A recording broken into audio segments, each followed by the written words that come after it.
My mother disconnected my oxygen during surgery recovery because I refused to divorce my husband. If you won't leave him willingly, then maybe this will convince you. Mom, what are you doing? Stop, I can't breathe. You're going to listen to me, Tiana. That man is ruining your life. Nurse, somebody help me. My mother disconnected my oxygen during surgery recovery because I refused to divorce my husband. Hi, I'm Tiana, 32 years old, and I've been married to my husband Patrick for 7 years. We live in Denver, Colorado, where Patrick works as a high school history teacher and I'm a graphic designer for a marketing agency. We have a good life together, nothing extravagant, but we're happy. Or at least we were, until my mother tried to kill me. My mother, Gloria Hayes, has always been controlling. Growing up, she dictated everything: what I wore, who I could be friends with, what activities I could do.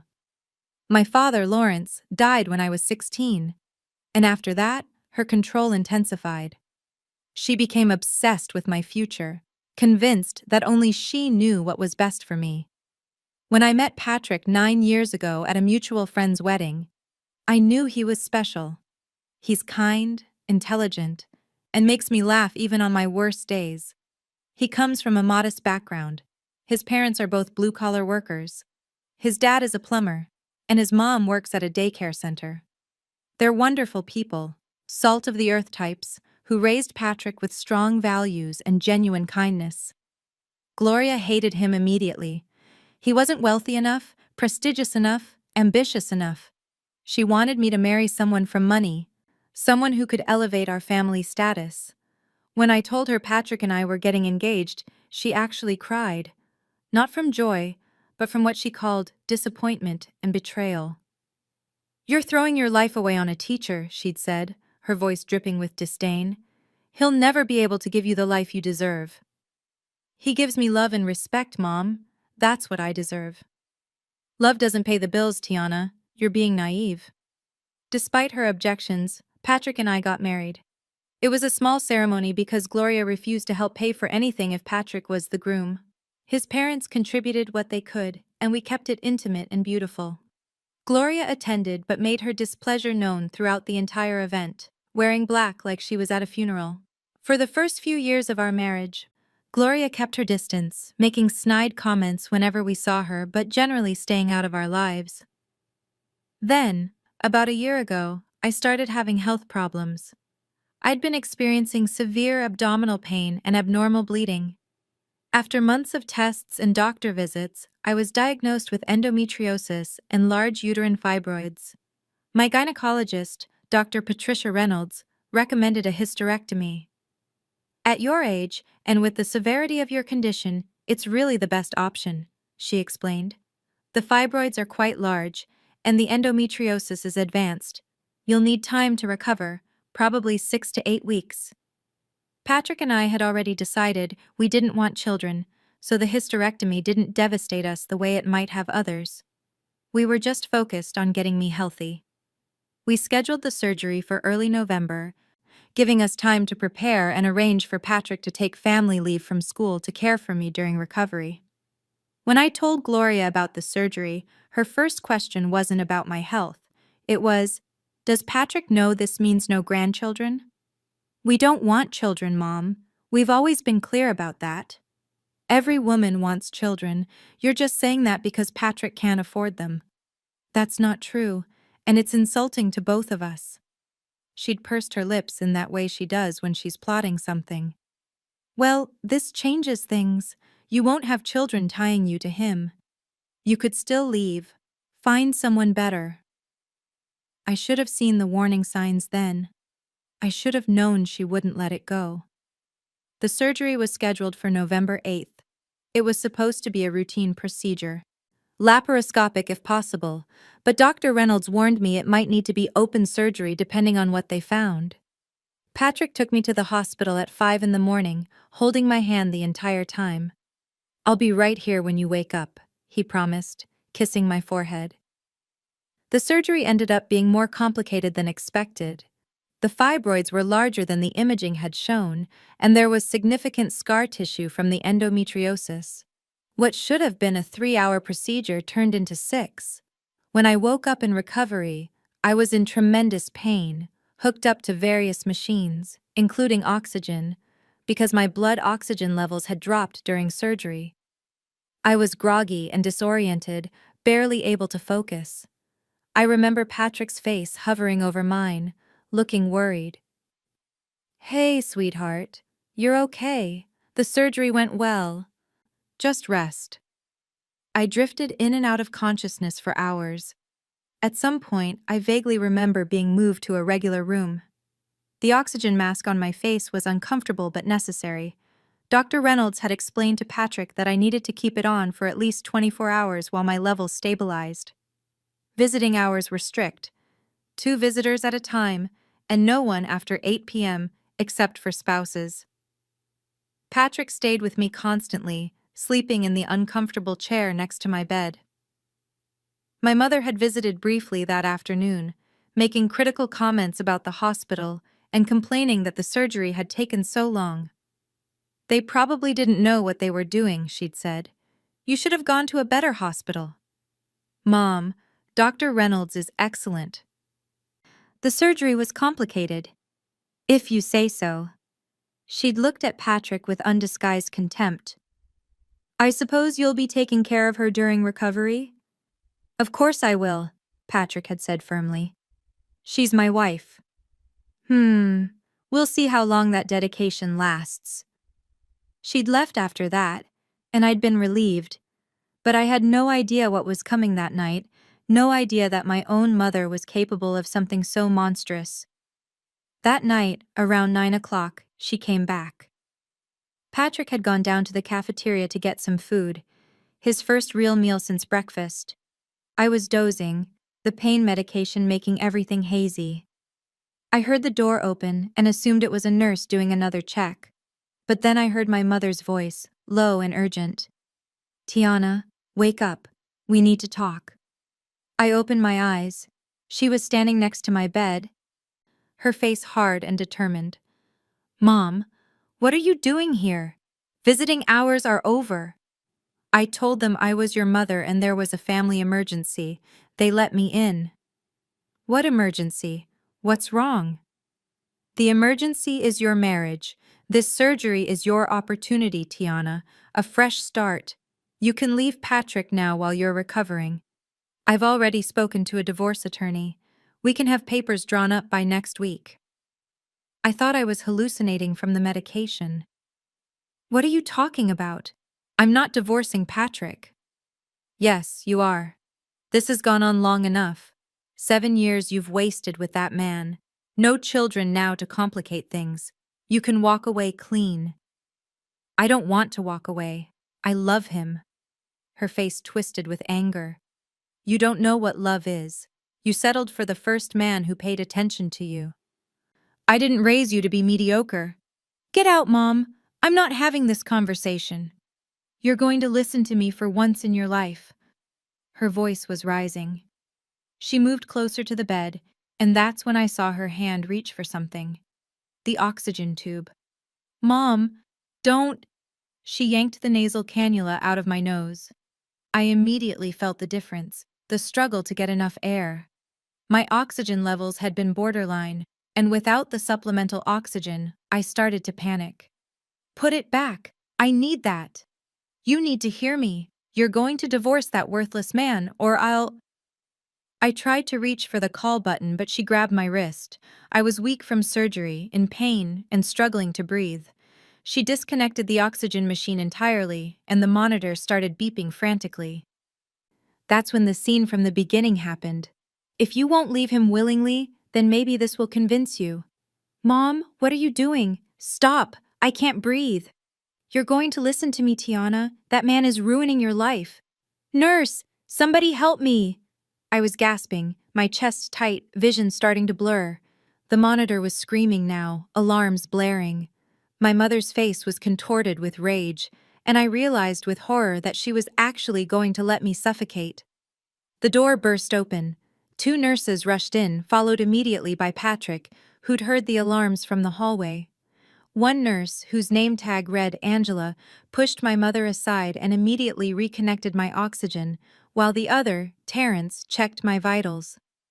"What happened?" Angela demanded, her hands working quickly.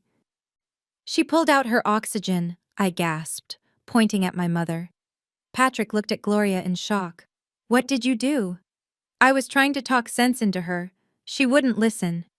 "You disconnected her oxygen? Are you insane?" He turned to the nurses. "She deliberately removed the oxygen equipment." Terrence was already on the phone calling security. Angela was focused on me, checking my oxygen saturation levels, which had dropped dangerously low, down to 78%. Normal is 95 to 100. "Mrs. Lawson, your levels dropped critically. You could have gone into respiratory failure." She looked at my mother with disgust. "What were you thinking? I'm her mother. I have a right." "You have no right to interfere with medical equipment." Angela was furious. "You could have killed her." Security arrived within minutes. Two officers, a man named Officer Bradford and a woman named Officer Sullivan, took statements from everyone. Patrick explained what he'd heard when he arrived. The nurses described what they'd found, and I told them, struggling to speak, what my mother had done. Gloria tried to downplay it. "It was an accident. I was adjusting her blankets and must have bumped the tube." "That's a lie," I said, my voice weak but firm. "She pulled it out on purpose. She was trying to force me to agree to divorce my husband." Officer Bradford looked at Gloria with barely concealed revulsion. "Ma'am, you're going to need to come with us." "This is ridiculous. She's my daughter. I would never hurt her." "You literally just disconnected her oxygen," Officer Sullivan said flatly. "That's assault at minimum. Possibly attempted murder, given her post-surgical condition." They escorted her out while she screamed about persecution and ungrateful children. The hospital administrator, Mr. Thompson, came to my room to apologize and assure me that additional security measures would be put in place. Gloria was banned from the hospital property immediately. Dr. Reynolds came in to check on me, looking shaken. "Tiana, I'm so sorry this happened. We're monitoring you very closely now. Your oxygen levels are coming back up, but that drop was dangerous. You're going to be okay, but you'll need to stay an extra day for observation." Patrick sat next to my bed, holding my hand, tears streaming down his face. "I almost lost you. If I'd been gone one more minute—" "I'm okay. I'm here. Your mother tried to kill you, Tiana, over our marriage." "She actually tried to kill you?" The reality of it hit me then. My mother had been willing to let me die rather than accept my choices. It was so extreme, so unhinged, that I couldn't process it. The police came back the next morning to get a formal statement. Detective Harrison, who'd been assigned to the case, was thorough and professional. "Mrs. Lawson, I need to know everything that happened from the beginning of your mother's visit." I told him everything. Her demand that I divorce Patrick, her anger when I refused, the deliberate disconnection of my oxygen. The hospital security footage corroborated my account, showing Gloria entering the room, the machine's alarm systems triggering, and her being escorted out by security. "We're charging her with assault and reckless endangerment," Detective Harrison said.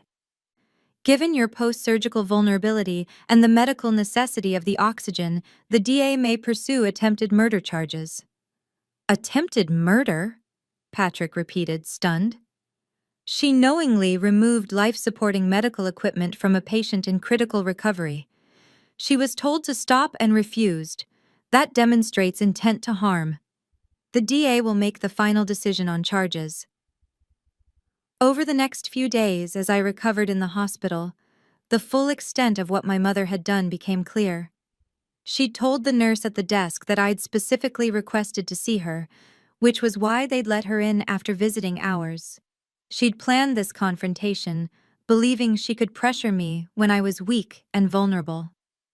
The hospital's patient advocate, Mrs. Fitzgerald, helped us file a formal complaint. "This is one of the most egregious violations of patient safety I've encountered," she said. Your mother exploited her relationship to gain access and then deliberately endangered your life. The hospital is taking this very seriously. My mother was formally charged with aggravated assault and reckless endangerment. The attempted murder charge wasn't pursued, but the assault charge was serious enough. She was released on bail with a restraining order prohibiting her from coming within 500 feet of me, Patrick, or our home. She immediately started calling family members, spinning a story about how I'd overreacted, how it was all a misunderstanding, how Patrick had brainwashed me against her. Some relatives believed her initially, but when the police report became available through public records, the truth was undeniable and my Aunt Stephanie, Gloria's younger sister, called me in tears. Tiana, I'm so sorry. I can't believe Gloria did this. I knew she disapproved of your marriage, but to actually hurt you, that's beyond anything I could have imagined. My cousin Brandon visited me during recovery at home and was appalled. Your mom always seemed intense, but this is psychotic. You could have died. Not everyone was supportive, though. Gloria's best friend, a woman named Diane, called to lecture me about respecting my mother. She raised you alone after your father died, and this is how you repay her, having her arrested? She tried to kill me, Diane. She was emotional. You're her only child. Can't you understand her desperation? Diane huffed and hung up. A few of Gloria's other friends took her side, painting me as an ungrateful daughter who'd chosen a man over her mother. But most people, once they knew the full story, were horrified by what she'd done. The legal process was slow and painful. Gloria pleaded not guilty, claiming I'd misunderstood her intentions and that she'd accidentally bumped the oxygen equipment. Her lawyer tried to paint her as a concerned mother who'd made a mistake in a moment of worry. The prosecutor, Ms. Washington, wasn't buying it. The evidence is clear. Security footage shows deliberate action, not an accident. Multiple witnesses heard her admit to disconnecting the oxygen to force a conversation about divorce. This was intentional. The case was heading to trial, and I knew I'd have to relive that terrifying night in front of strangers, a jury, and my mother herself. The trial began in March, 4 months after the incident. I had to testify, recounting the whole horrible experience. Patrick testified about what he'd heard and seen. Nurses Angela and Terrence testified about the condition they'd found me in and what my mother had said. The security footage was played, showing everything. Gloria's lawyer tried to argue that she'd been temporarily insane with worry about her daughter's surgery, but the prosecutor pointed out that she'd planned this visit, lied to hospital staff to gain access, and only removed the oxygen after I refused to divorce Patrick. This wasn't a moment of panic, Ms. Washington stated firmly. This was a calculated attempt to coerce her daughter through medical endangerment. I sat in that courtroom and watched my mother show no remorse. She glared at me like I was the one who'd done something wrong. Even facing criminal charges, she couldn't admit that what she'd done was monstrous. The jury deliberated for 6 hours. They found her guilty of aggravated assault and reckless endangerment. The judge, a stern woman named Judge Anderson, was harsh in her sentencing remarks. Ms. Hayes, you violated the most fundamental duty of a parent, to protect your child. Instead, you deliberately endangered her life in pursuit of controlling her personal choices. You exploited your position as her mother to gain access to her in a vulnerable state, then used that access to harm her. This court finds your actions reprehensible and deserving of significant consequences. Gloria was sentenced to 3 years in prison with 2 years probation after release. She was also ordered to undergo psychological evaluation and treatment, and the restraining order was extended for 5 years post-release. She screamed in the courtroom, "This is because of him! That man poisoned you against me! I'm your mother!" "You stopped being my mother when you tried to kill me," I said quietly. The bailiffs led her away, still screaming. Patrick held me while I cried, not from sadness, but from release. Years of control, of manipulation, of being made to feel inadequate for my choices, all of it was finally over. My recovery from surgery took the full 8 weeks Dr. Reynolds had predicted. Patrick took care of me the entire time, gentle and patient, never once complaining. His parents visited often, bringing casseroles and homemade chicken noodle soup, keeping me company. My Aunt Stephanie and cousin Brandon checked in regularly. We built a support system of people who actually cared about me, not about controlling me. Gloria's friends slowly stopped calling. Diane sent one last message saying I'd destroyed a good woman's life, but I blocked her. Anyone who thinks disconnecting someone's oxygen is forgivable isn't someone I need in my life. It's been 5 months since the incident. I'm fully recovered physically, though I still have nightmares sometimes about not being able to breathe. I'm in therapy, working through the trauma of having a parent literally try to kill me. Patrick and I are stronger than ever, our relationship having survived the ultimate test.